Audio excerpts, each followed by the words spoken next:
بسم اللہ الرحمن الرحیم۔ نامور کالم نگار جاوید چودھری اپنے ایک کالم میں لکھتے ہیں، ڈاکٹر عبدالقدیر خان سے میری آخری ملاقات فلائٹ میں ہوئی تھی۔ میں کراچی سے اسلام آباد آ رہا تھا، ڈاکٹر صاحب بھی فلائٹ میں تھے۔ ان کی سیکورٹی پچھلی سیٹوں پر بیٹھی تھی، جبکہ مجھے خوش قسمتی سے ان کے ساتھ بیٹھنے کا موقع مل گیا۔ وہ بڑے اتفاق سے ملے۔ میں 1.5 گھنٹہ ان سے سوال کرتا رہا اور وہ اپنی روایتی سچائی کے ساتھ جواب دیتے رہے۔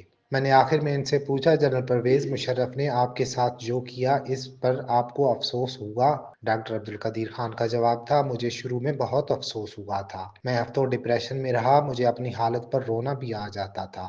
میں اللہ تعالیٰ سے گلہ کرتا تھا، یا باری تعالیٰ، میں نے اس قوم پر احسان کیا تھا، مگر اس نے میرے ساتھ کیا کیا؟ لیکن پھر ایک دن میں اپنی کتابوں کی پرانی الماری صاف کر رہا تھا، مجھے اس میں سے اپنے ایک جرمن استاد کی تصویر ملی اور یاد آ گیا کہ جب پاکستان آ رہا تھا تو اس نے مجھے روک کر کہا تھا، تم پاکستان نہ جاؤ، وہاں تمہاری قدر نہیں ہوگی، تم وہاں کچھ نہیں کر سکو گے، اور اگر تم نے کر لیا تو تمہیں خوفناک مثال بنا دیا جائے گا۔ مغربی طاقتیں تمہارا پیچھا کریں گی، یہ تم پر حملہ کریں گی، اگر تم ان سے بچ گئے تو پھر تمہیں برباد کر دیا جائے گا۔ میں نے ان سے وجہ پوچھی تو استاد نے جواب دیا تھا، اسرائیل کسی اسلامی ملک میں کسی جوہری سائنسدان کو برداشت نہیں کرے گا، یہ انہیں چن چن کر مار دے گا، اور اگر اس میں کامیاب نہ ہوا تو انہیں عالمی سطح پر ذلیل کرے گا۔ کسی اسلامی ملک کے پاس ایٹم بم اسرائیل افورڈ نہیں کر سکتا۔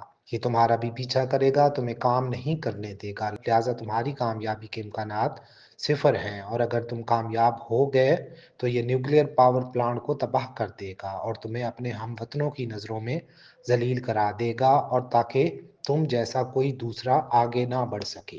میں نے اس وقت اپنے استاد سے اتفاق نہیں کیا تھا، لیکن اس کی پیشگوئی سچ ثابت ہوئی۔ مجھ پر درجنوں حملے ہوئے، گھوٹا پلانٹ بھی تباہ کرنے کی کوشش کی گئی، لیکن اللہ تعالیٰ کو پاکستان کی عزت بھی عزیز تھی، چنانچہ اسرائیل کی کوشش کامیاب نہ ہو سکی۔